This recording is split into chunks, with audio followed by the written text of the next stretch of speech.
Hi, I'm Molly Favre with Carolina Crown. I'm Rick Subel. I'm the artistic director for the Carolina Crown.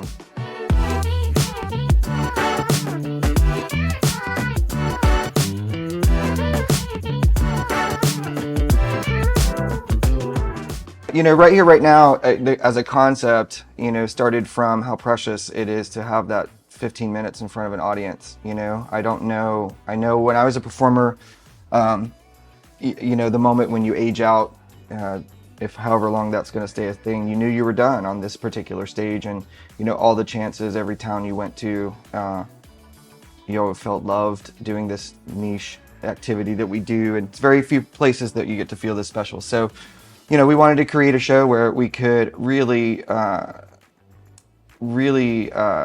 dig into the connection between the performers and the audience, and then in a million different ways, how can the audience feel integrated into the design of the program? In a lot of ways, when you watch a show, it's being performed at you and you're responding to it like normal, but what if we could really dive into ways that the audience could get together and be involved in this? So in our pre-show here, we took the tone of like, if you're in Universal Studios, and you're hearing, sort of the snarky narrator walk you through a ride or whatever, because we wanted the show to be a thrill ride and to sort of be enjoyable from that level. The really cool thing about, first of all, the color guard is there's so many parts of the field that are almost like a neon version of something else that's already on the field, but the whole turf is this bright, this like dark green, rich green on the field. So then the color guard is in like the neon version of that. And then it's cool because when you look at the core and what they're wearing, the horns, the percussion, they're in those deep purples. And if you look at the props are the neon bright version of that.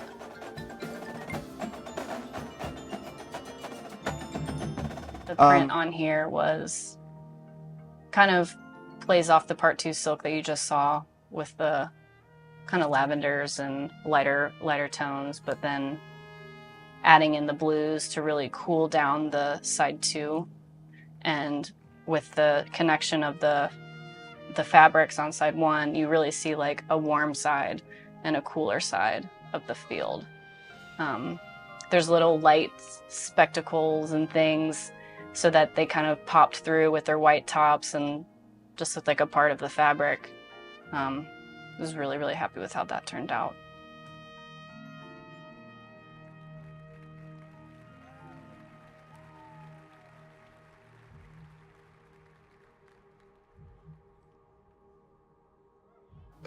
Those performers know they're making the show in real time. They're not just doing it the way it was rehearsed, even though technically they are, but there's a possibility that something may go differently, and that thrill keeps it real inside them too. And so that was another reason why some of these choices were made.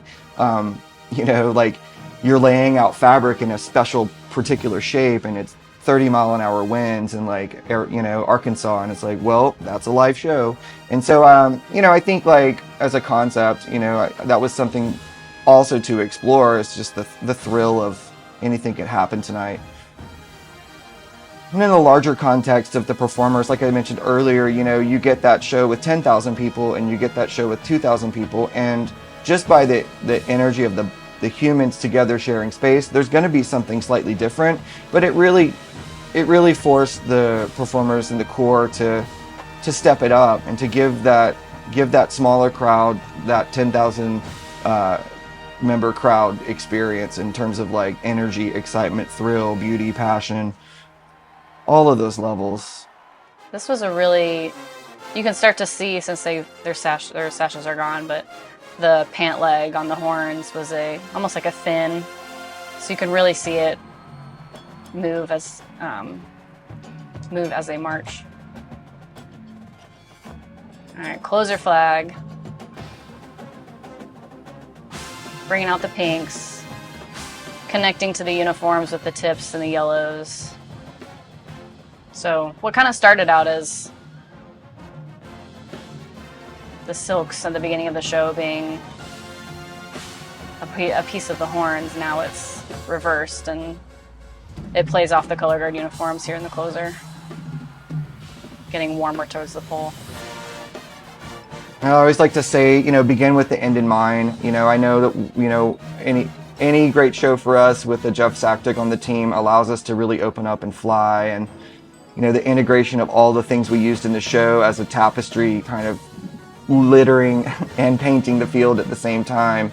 The infinity prop, finally weaving everything and pulling it together. The kaleidoscopic craziness of the staging and the drill. The energy of the sound design. Drawing the audience back in. Everybody's on their feet.